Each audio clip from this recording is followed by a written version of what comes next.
برادران ملت اسلامی، السلام علیکم ورحمۃ اللہ وبرکاتہ۔ الحمد للہ الحنان المنان الذي خلق الإنسان وعلمه البيان، والصلاة والسلام على رسوله سيد الإنس والجان وعلى آله وأصحابه ذوي الخير والإحسان، أما بعد فأعوذ بالله من الشيطان الرجيم، بسم الله الرحمن الرحيم، وقل جاء الحق وزهق الباطل إن الباطل كان زهوقا، صدق الله مولانا العظیم۔ بارگاہ رسالت مآب صلی اللہ علیہ وسلم میں درود پاک کا ہدیہ پیش کریں۔ اللہم صلی علی سیدنا و مولانا محمد معدن الجود والکرم وآلہ واصحابہ الکرام وابنہ الکریم وبارک وسلم صلاة دائمة سرمدا ابدا۔ عزیزان گرامی وقار، میں یہ چاہتا ہوں جہاں پر آ کر ہم رکے تھے وہیں سے ہم پھر آگے بڑھتے ہیں۔ ہم رکے تھے کہاں آ کر؟ کچھ دیر کی خاموشی ہے،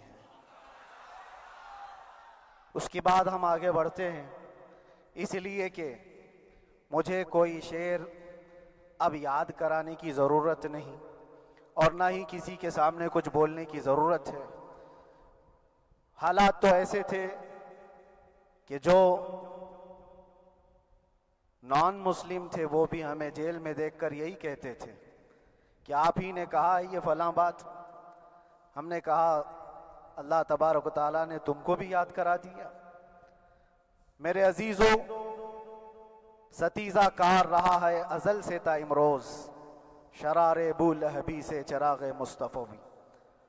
یہ آج کل کے معاملات نہیں، ابتدا سے حق اور باطل کے معرکے ہوتے رہے، لیکن ایک بات میں آپ سب کو بتانا چاہتا ہوں، مظفر کو مقید نہ سمجھ اے سیاد۔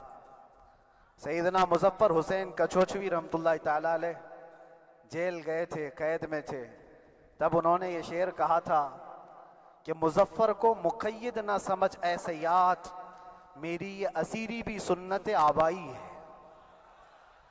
میرے آبا و اجداد کی سنت ہے جس پر میں عمل کر کے آ رہا ہوں، میرے بزرگوں کی یہ سنت تھی۔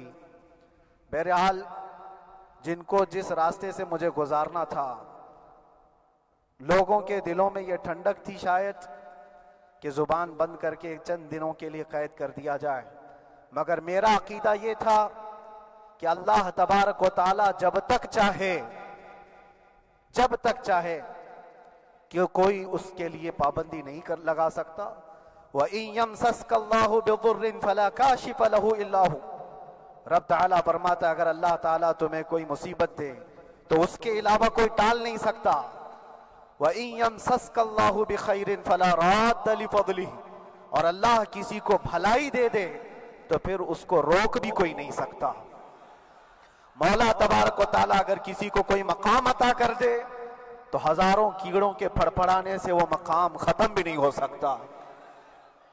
اللہ تبارک و تعالیٰ جس کو بڑھانا چاہے اس کے لیے کوئی راستہ رکاوٹ نہیں بن سکتا۔ اس لیے کہ ہم نے تاریخ میں دیکھا ہے پیبند لگے کپڑے پہننے والے، پیروں میں چپل نہیں تھے، جن کے ناخن تک اکھڑ جاتے تھے، لیکن وہ جب چلتے تھے قیصر و کسریٰ بھی کانپتے تھے، جن کا ہی یہ نعرہ تھا ٹل نہ سکتے تھے جنگ میں اگر اڑ جاتے تھے، پاؤں شیروں کے بھی میدان سے اکھڑ جاتے تھے، حق سے سرکش ہوا کوئی تو بگڑ جاتے تھے، ارے تیغ کیا چیز ہے ہم توپ سے بھی لڑ جاتے تھے۔ یہ وہ صحابہ کرام اور اسلاف کرام، ان کا یہ معمول تھا۔ بظاہر ان کے پاس کوئی اسباب نہیں تھے لیکن اللہ کی مدد تھی، وہ پانی کی طرح بہتے ہوئے چلے گئے، نہ چٹانوں نے ان کا راستہ روکا نہ دریاؤں نے ان کا راستہ روکا، وہ جس طرف سے جاتے تھے اللہ تعالیٰ ان کے لیے راستے بناتا تھا۔ عزیزان گرامی وقار، کون ہے وہ جو دریائے دجلہ میں اپنے گھوڑے دوڑائے تھے؟ کون ہے وہ جو دریا میں اپنی کشتیاں ڈال کر جلا دیا تھا کہ واپس جانے کا کوئی تصور نہ ہو؟ یہ سب میرے مصطفیٰ کریم کے دیوانوں کی ہی بات تھی۔ اسی لیے آج بھی دنیا گھبراتی ہے تو شانے لوگوں سے نہیں، دیوانوں سے ہی گھبراتی ہے۔